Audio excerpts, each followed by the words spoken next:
In this video, I'm going to explain to you what a Disability Determination Service, or DDS, is, what they do, who works there, and why you should care. I should know because I worked in both DDSs at the state and federal level, so I'm overqualified. If you're ready for this, let's get it started. When you complete an application for Social Security disability, your application doesn't stay at the field office of Social Security. It actually goes to what is called a Disability Determination Service, or DDS for short. And I should mention that once it gets to the DDS, your application is no longer an application. It actually becomes a claim. So just know that the claim is actually a claim at the DDS and not an application. Later in the video, I'm going to explain to you why you should care who is working on your case at the DDS. So this is going to be important information, so you need to stick around for this because you're not going to want to miss it. The DDS's sole responsibility is to work on Social Security disability claims. They evaluate them, they analyze them, and they adjudicate them. Now, the word adjudicate is just a fancy word, $20 word that means that the DDS is going to make a formal decision on whether you are disabled or not disabled under Social Security's rules. So the DDS's responsibility is to gather as much information as possible and then make a determination based on the evidence that they have in your file. Every state in the US has at least one DDS. That is true. Some states have more than one, such as California. California has at least maybe 8 or 10. But some states also have a federal DDS. So in some states, there could be a state DDS and a federal DDS. But no matter whether the office is a state or federal one, the work is still the same. It doesn't really matter how the offices are structured. The purpose is still the same purpose: to adjudicate federal disability claims for Social Security. When your case gets to the DDS, it is assigned to an adjudicative team. I'll share with you who makes up this adjudicative team right now. The first member of the adjudicative team is called a disability examiner.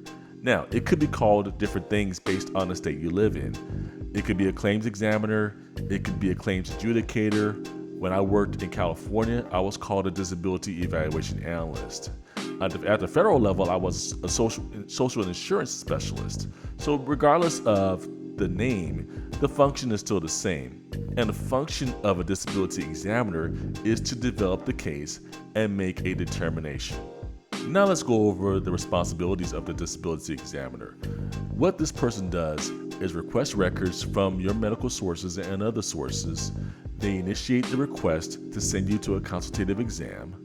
They also review your records and do the deep dive on whether you can still work with your physical and mental conditions.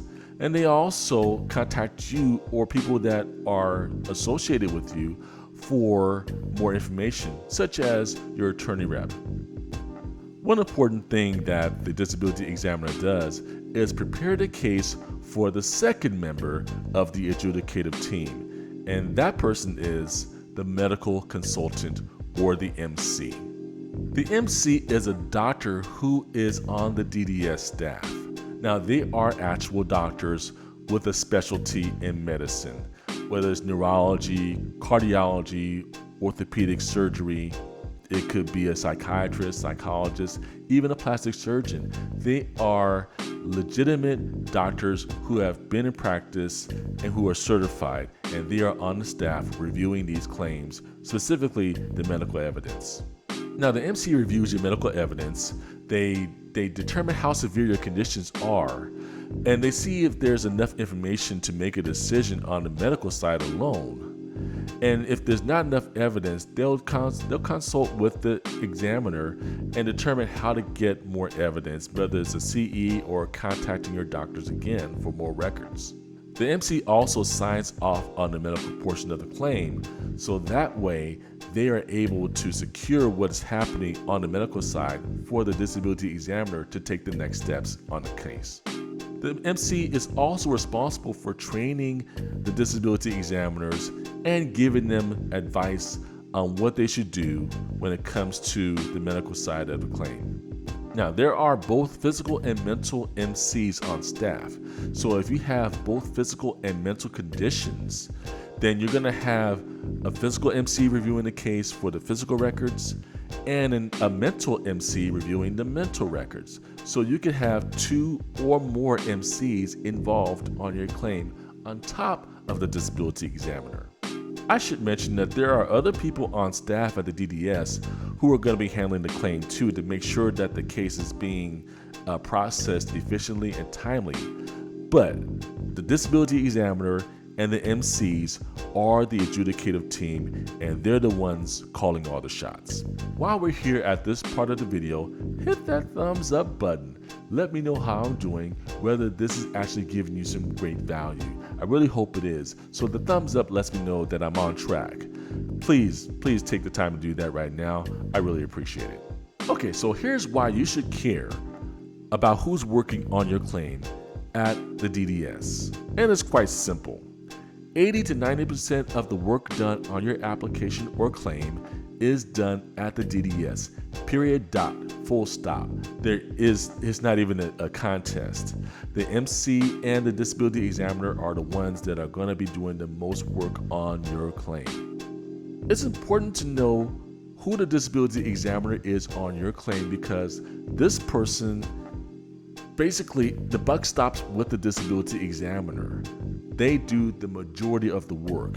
So you want to have an idea of who this person is, because this person is your direct line of contact. Don't even bother trying to talk to the MC. That's not going to happen, so don't even ask. You want to find out who it is working on your claim as a disability examiner, because this person is the fall guy or fall girl. At the end of the day, their signature is the last one on your case. It is critically important to stay in contact with your disability examiner and answer their calls or respond to their requests, whether it's through mail or by phone. You don't want to be in a situation where you miss a call or you don't send back a form, because that could be the difference between you getting allowed and denied. Now, if you're here for the first time on this channel, what I do is break down the SSDI process for people applying for the first time or for the first time in a long time. And I keep things simple so you can understand the process, navigate it easier, and then make fewer mistakes with less stress and less fear. Make sure you hit the subscribe button and the notification bell down there so you can catch all my latest videos when they launch. Also, check out the other resources that I have in the description below, so you can see how you can have me work with you in your claim for Social Security disability insurance benefits. My name is Greg Brinkley, the Disability Yoda. Stay blessed.